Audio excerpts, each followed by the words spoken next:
Ladies and gentlemen, this is Eddie Marcus again. I just got to throw a nugget out there for whoever's listening. It appears to me that for black people, for minorities, for the poor and poor whites, it appears to me that the number one concern on your mind should be justice and fairness. I don't think personally that there should be one other thing on your mind except getting this thing right. It has been held up before the world that is not right. It's been held up before the world that the powers do not care. It has been held up before the world that they are not going to do anything about it, that if anything is done, you're going to have to do it, and you're going to have to put your faith in God and not in them. You're going to have faith that each of you who are suffering with this are fed up and not going to take it.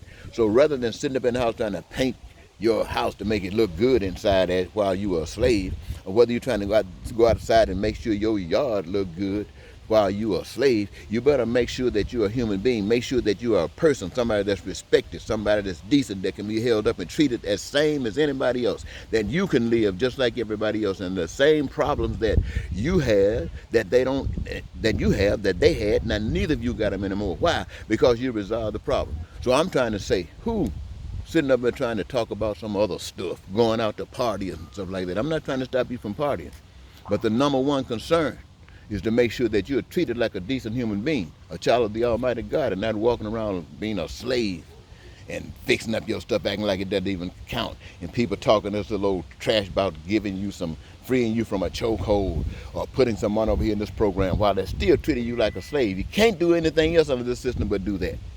And if you're not standing up, demanding that those jokers that have been stepping on you get out of the way, because you're not going to take it. And ladies and gentlemen, if you sit up in the house trying to make sure your house look good, if you sitting around trying to make sure your car look good, you shouldn't even be worried about the jobs that you got, because you should be saying to yourself, under these circumstances, you refuse to accept it. And under the circumstances that you can have, this is a slave job. So you should think about that, ladies and gentlemen. I'm trying to tell you something. The number one concern for black people, the people of color, and minorities should be that give them 90 days with you working with them and you coming up with a draft that's going to deal with this injustices. And we're going to deal with it now. Otherwise, Trump going to win.